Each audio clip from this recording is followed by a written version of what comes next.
All right, so we are at Kyoto Driving Park for part one of the two-parter. So this is the Red Bull X 2019 25th at Gran Turismo anniversary car. So reason I chose this track is because it has enough straights, it has enough corners for me to be able to really test out the car in terms of straight line speed, in terms of how it slows down, its acceleration, wheel spin, everything like that. So as you can see, it's a little bit of a different commentary. I'm not just talking about I'm slowing down on this corner, accelerating on this one. Car is actually way too fast for that. I couldn't really keep up, so I decided to do it a little bit differently. So from what you can see here, car is fantastic. It accelerates extremely fast. It goes up all the way to 8 gears. It easily is cruising between 180 to 200 miles an hour.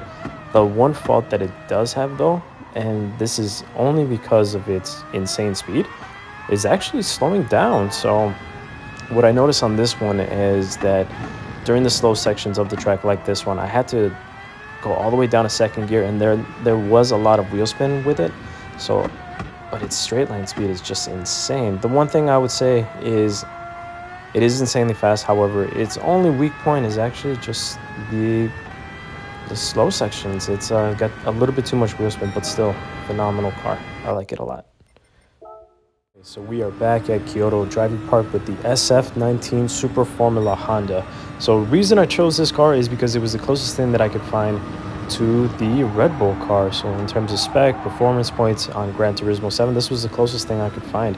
And the reason I chose Kyoto Driving Park is because it's got enough straights, it's got enough corners, it's got enough for me to be able to really test everything, and the lap really doesn't take too long. So right here, going flat out, and it's insane how much grip this car has. I didn't have to slow down at all. So the one thing that I did notice on here is that the car, like as you'll see here, I shifted all the way down to first gear thinking that I had 8 gears when it actually only has 7, so that tripped me out for a little bit.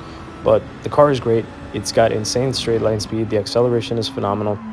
It really doesn't have a lot of wheel spin, so there are really no downsides to this car. The braking is really stable. It doesn't feel like it's on ice skates or anything like that at any point.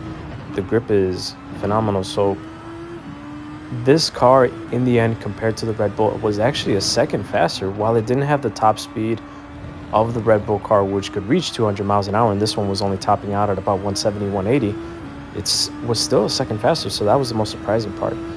It's a great car, super fun to drive, really easy to control. I enjoyed really testing this one.